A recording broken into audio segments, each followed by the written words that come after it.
All right, everybody. This is the long-awaited event of the weekend. We are here online, live via Zoom. I'm sorry, my mic wasn't on. We're live via Zoom with Linda Miller, the star of the film that we just watched, King Kong Escapes. Welcome, Linda Miller. Hi, Now, everybody. before we really get into the interview, I'm going to turn, and hopefully I don't disconnect anything. I'm going to turn this laptop around so she can see you for just a moment, okay? Give her a big round of applause.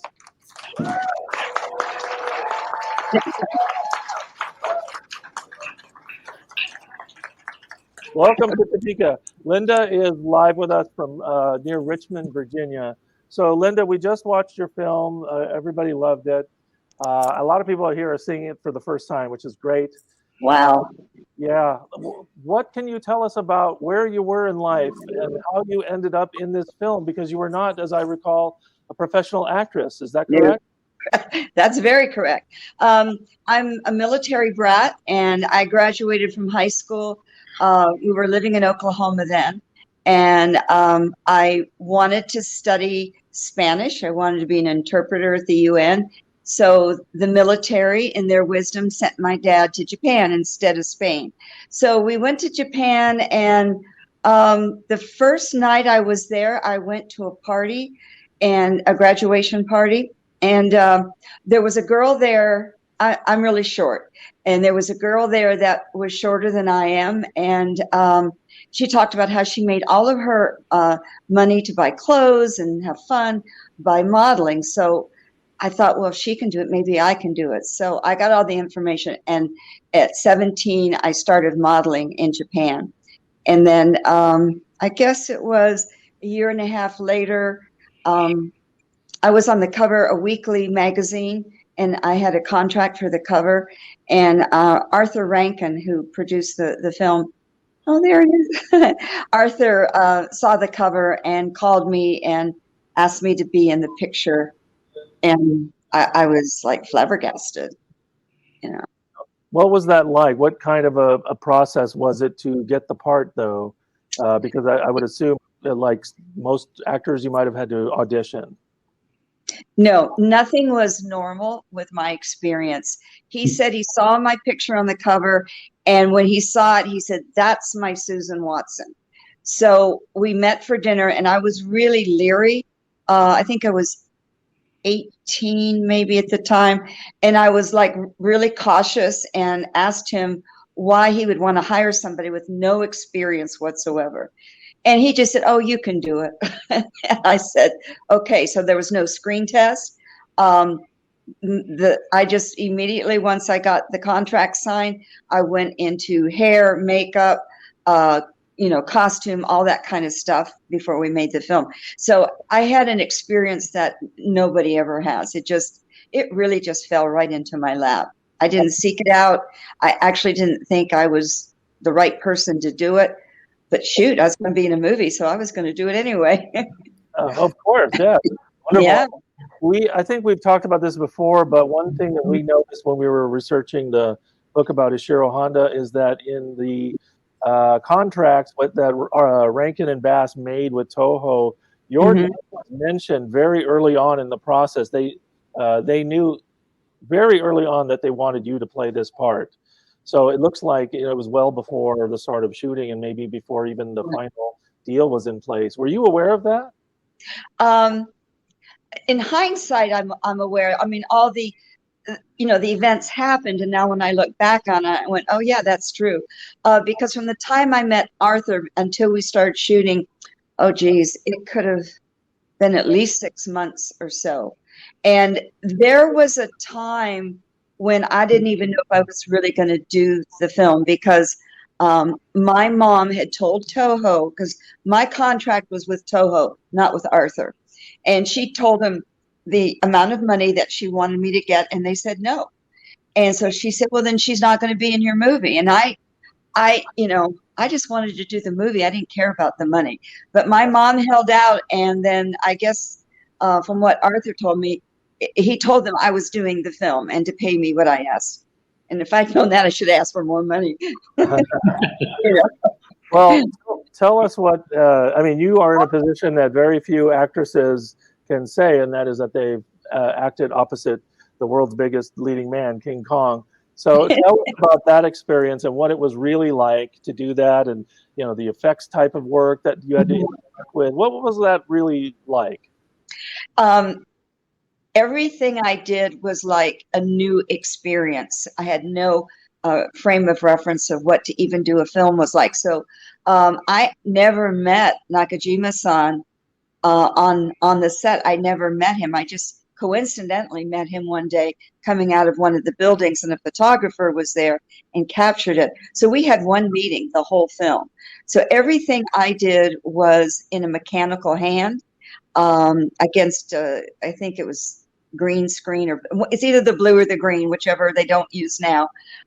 So everything I did was special effects. He and I never had a scene together in real life, if you know what I'm saying. So one time, I guess it was between takes or something, I had some time and I was just walking around, the studio, and at one of the sound stages I went in and they were shooting King Kong, some of the special effects, and they had like on a raised platform all these little teeny trees and little helicopters and all this little miniature stuff. And I watched the scene where Kong is they throw the bombs and he gets gassed and he passes out, and then the helicopter lifts him up and takes him away. I watched that scene being filmed and it was incredible. I mean, if you could like suspend reality and look at the miniatures, it looked so real. It was really quite fascinating. And I wish I had known more of what I was actually doing and the opportunity that I had by doing the film, because I do now, but back then I didn't. I just was like in awe of everything. Oh, there's the picture. Yeah, do you remember this? Yeah, I remember it. Absolutely. It was an accident that was caught on film. I know. Amazing. So who's that on the left? The one with that's Arthur Rankin. That's him? Okay. That's Arthur. Yeah. Yeah, why don't we... On the far right, of course, is Rhodes. Okay. Right. So we kind of lost a little bit of what you were discussing there. Tell us about these pictures. These pictures here? Okay. I had never met Nakajima-san, who is King Kong and Godzilla. And we never had a scene together. But one day we were walking out of a building and he happened to be walking out at the same time. And for some reason, I guess fate, there was a photographer handy and he started taking pictures. And these are the only pictures I have with Nakajima-san.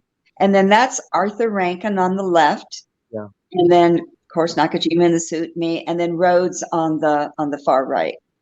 And those are the only pictures I have of, I think I have one more of Arthur, but those are the only pictures I have of Nakajima-san.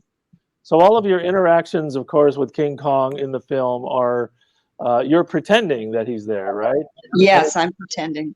But there's a lot of emotion in your performance, and I think the relationship between Susan and Kong in this film is really charming. And thank you. She grows to love him. How did, not being an experienced person in this type of work and then having to do this really unusual type of acting, was that an advantage that you just didn't maybe question it the way a more traditional actor might?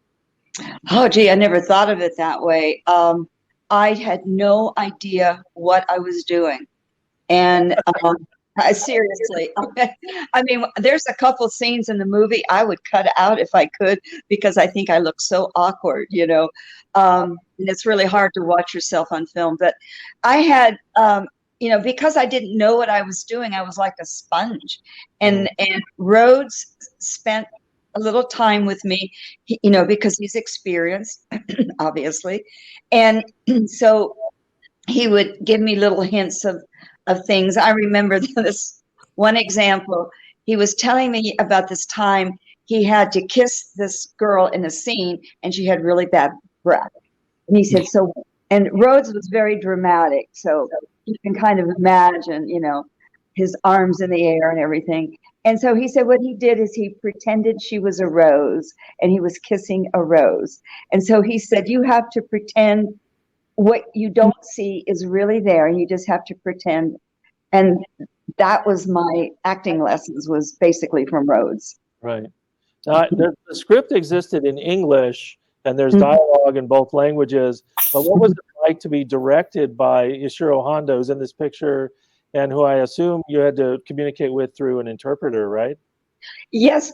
Excuse me. Yes and no. I spoke Japanese at the time because I had worked, as a model, and I was always working with Japanese people. But there's certain nuances I wouldn't, I'd been there 2 years, so my Japanese was good, but it was not phenomenal. So there were certain things I probably didn't catch. And we had an interpreter, definitely because of Rhodes and also because of me. We had an interpreter, Henry Okawa, and he would translate rather, what Honda-san was saying to us. And so Honda-san would direct us. He was such a sweet man. He was like a father or grandfather on the set. I'm going off on a tangent here, but he just was so kind, but he had a good control of the crew in the set and the cameras and the actors, but he wasn't controlling, if you know what I'm saying. And he would sometimes tell me he wanted me to do something a certain way. Like the one scene where I'm in the tree, I have to put my hand up like that. And that's because that's exactly the way he told me he wanted me to do it. So that's the way I did it. So he directed, but he was a very, very gentle guy. I really liked him. And, Takarada-san, your co-star, your romantic interest in the film recently passed. Yeah, that really was sad. Yeah. Any special memories about him and working with him? And I believe you were reconnected through a convention or two, weren't you? Yes. I remember when I first saw him, especially at that time, Japanese men were not really tall, and he was really tall. And he was a good match or a good complement with Rhodes, because Rhodes was really tall. And I used to watch the two of them interact. Excuse me. And they got along really, really well, but you could see kind of a macho thing going on, but it was in good nature, And with me, he was very friendly. We talked because I could speak Japanese. We talked, and he told me about his family and, just kind of general stuff in between takes.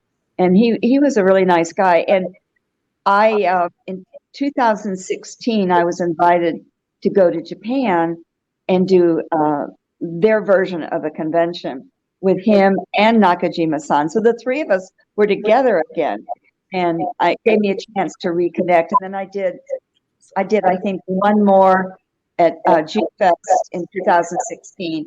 We were together, and we had planned to be in Boston together. There was talk of in this year in March, and he passed away. So that just, he got sick and then he passed away. So it was sad, because I really, because both of us are getting so much older, I really wanted to have one more time with him if I could. And unfortunately that didn't happen. Yeah. Go ahead. Yeah. How was it how are the acting? Was the acting done on the set? Were everybody else other than Rhodes speaking Japanese? Mm-hmm. Rhodes and I were the only two speaking English. So, I say, "Good morning, how are you?" The Japanese would answer me back in Japanese. And then we would say, "Oh, that's great. I'm glad you're feeling well," And so the concept sounded like, "Oh, this isn't going to work." But when we actually applied it, it was easy, because everybody knew their lines. So even though they were speaking Japanese, we knew what they were saying because our script was in English. And so it just flowed. It was no problem at all. which I thought it was going to be, but it wasn't. I thought it was pretty cool. Linda, do you mind if we take a question or two from the audience? Sure, I'd love to.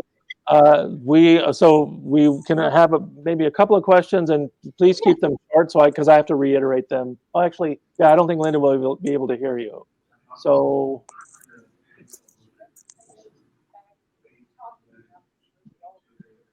did you ever think that you would be back and to be asked to? This is actually an interesting question. Talking about this film all these years later. Did I ever think I would be asked about this all these years later? Is that what the question is? Yes, and I think that's an interesting one because Yeah. for many years, no one knew where to find you. And I never knew that I was even being, sought out. And in fact, only my closest friends knew about my acting in Japan. I never told anybody about it because I'm embarrassed to say this. I didn't think anybody would go see the movie, So I never said anything about it. But in 2015, I got a call from Brett Homnick, who was living in Japan. And he said to me, "Hi, my name is Brett." And I said, "Oh, and I live in Japan." And I said, "Oh my gosh, I used to live in Japan." He says, "I know, your friend told me how to get in touch with you." And the friend he was talking about was my boyfriend during King Kong when I was in Japan, Natsuki Yosuke.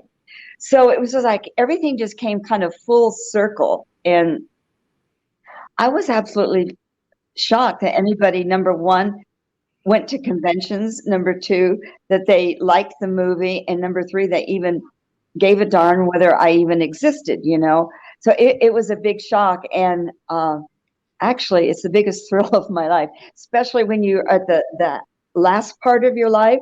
I mean, I'm not planning on dying anytime soon, but you're at the last part of your life, to have something this heartwarming and so cool happen.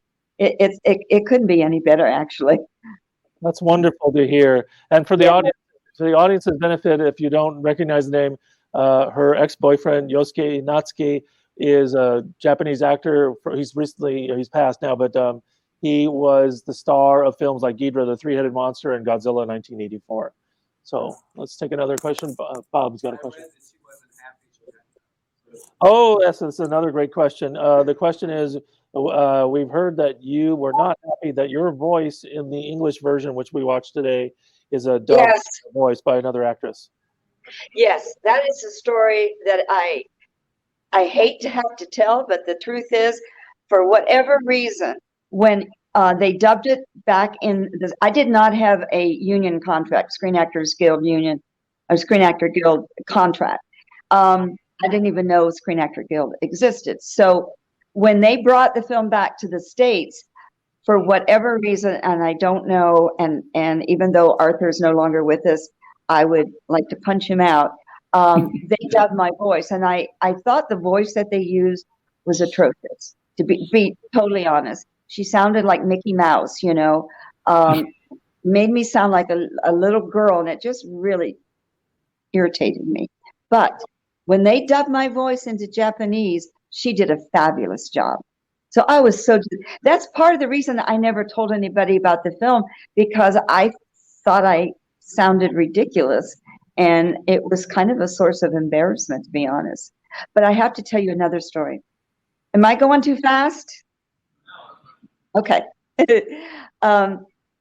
Nigel Dreyer is a friend that lives in Florida, and he's done a video called King Kong Fantasia, where the video shows the history of Kong and the actors and the actresses and the stories. And in one part, he called me, he said, "Look, I want to give you an opportunity to have your real voice on film." So I have a one line in the movie, and it's my real voice, and I'm so grateful for that, because I just hated that voice with a passion. Did you not know, or were you not aware that the film was playing on television in syndication for a number of years, quite regularly in a lot of markets? My cousin in Pennsylvania sent me, when you have the VCR tapes back then, she sent me one, and I did not know. I had no idea. And I was living in LA, and she was in Pennsylvania. I guess she saw it on a New York channel or something. But no, I didn't know that at all.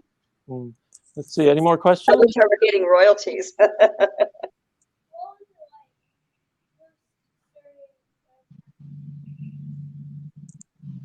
What was it like starting out as an actress? What was it like when you were starting out as an actress, and was it difficult? What were the challenges?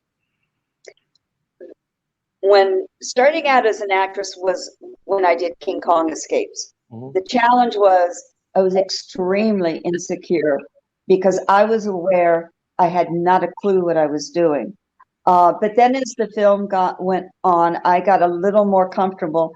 And when I came back to the States, I actually took acting classes. And I did a independent film. I don't even remember what it was about, a very small part. And then I guest starred on one week of My Three Sons.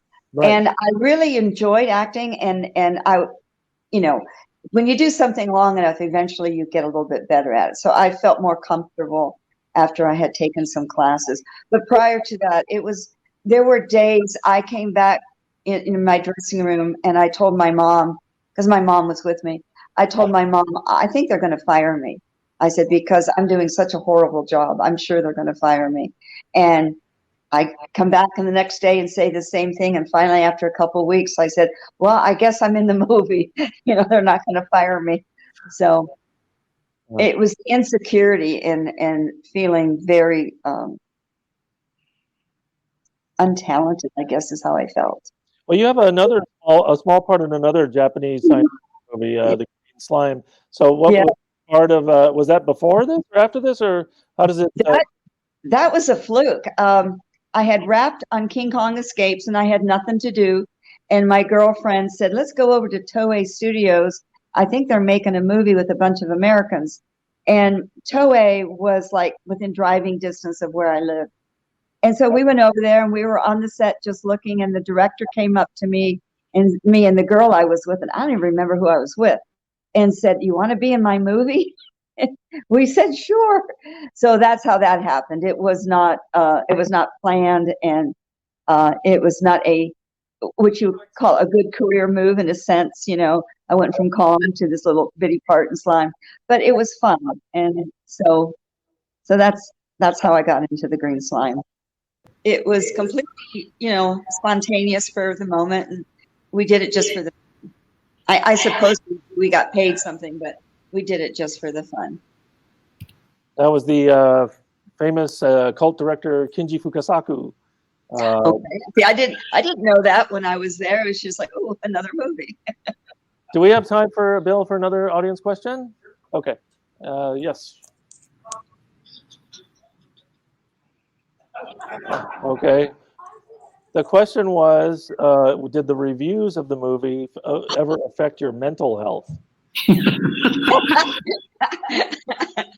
If I would have read them, I'm sure they would have. I never saw a review. Well, no, I did. I saw in my hometown, Erie, Pennsylvania, I saw a review, and they were just so pleased that one of their own was in a film. I never saw any reviews, but I didn't want to see any reviews because I was my worst critic.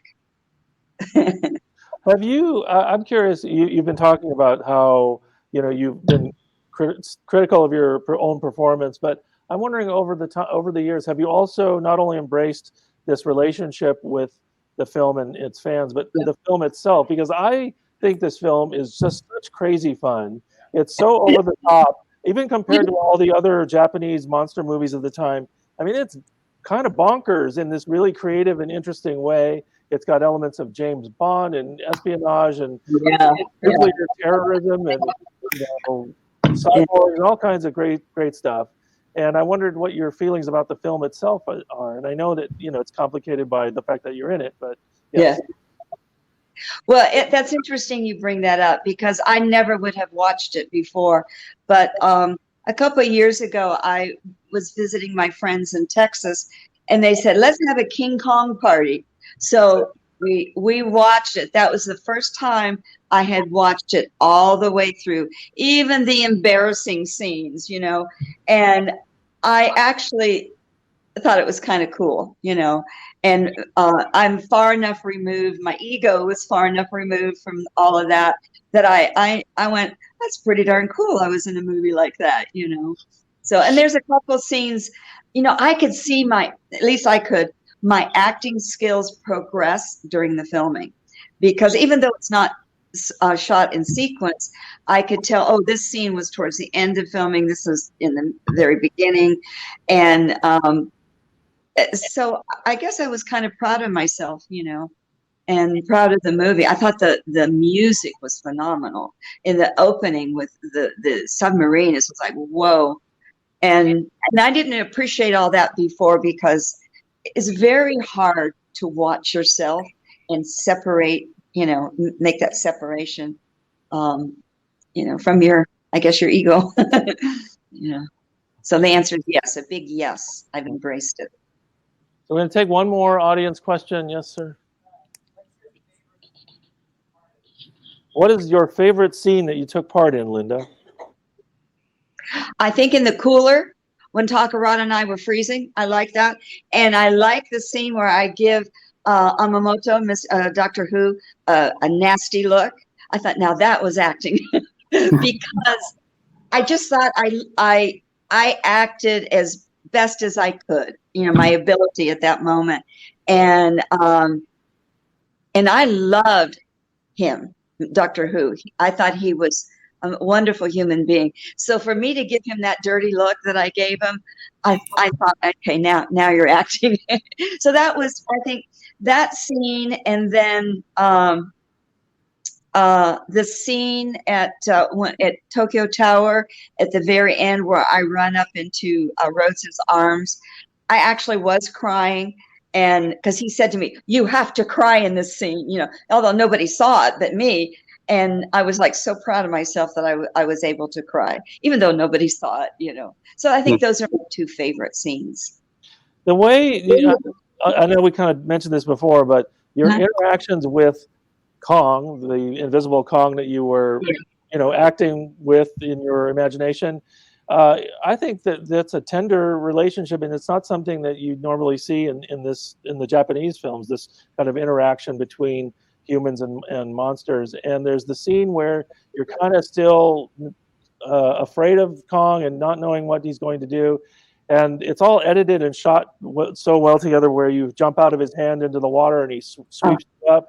Is there anything? Were you involved in that at all, or was it a stunt person, or how did that go? Well, I was very afraid that I was going to be involved in jumping into the water, and they assured me that the stunt double would do it. And I said, "Oh, thank God," because the tank, the water tank that we used, that was on the sound stages, it was dirty, and it was, and I thought, I don't want to go in there. So I was very relieved when she actually was the one. But her hair, what was that, the scene where her hair is really orange or something? There's one scene, or maybe it's when he's picking me up. There's a scene or two where the hair is really orange, so. Oh, and I'm a brunette. I mean, I'm not now, but I was a brunette, and Rhodes says, you need to be a blonde. And I said, but I'm not. He said, well, we'll take care of that. And he had a Japanese girlfriend at the time, and he would come back and forth to Tokyo on business and, see his girlfriend. And so she took me to the hairdresser. She kind of took me under her wing, because I was 19, but I was a very young 19. I was not very worldly. My parents, they weren't super strict, but they kept a pretty good, tight control of me. So I needed someone to take me under their wing, and she did. And I don't remember her name, though. Well, how are we doing on time, Bill? Okay. Well, Linda, thank you for all these stories. Thank you for spending time with us. This is a really rare and wonderful experience, and we want to thank you for making yourself available to all of us here at Topeka.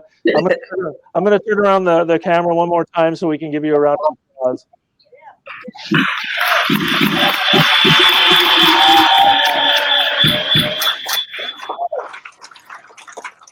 Well, I just have to say before we go that I appreciate the time that we've had, and I appreciate the fans. And this is as much a pleasure for me as it is for them. Great. Thank you. You take care, Linda, and hopefully right, we'll you talk again in too. the future. All right. Okay. Take care of Bye. yourself. Bye-bye. That was awesome. That was awesome. That was awesome.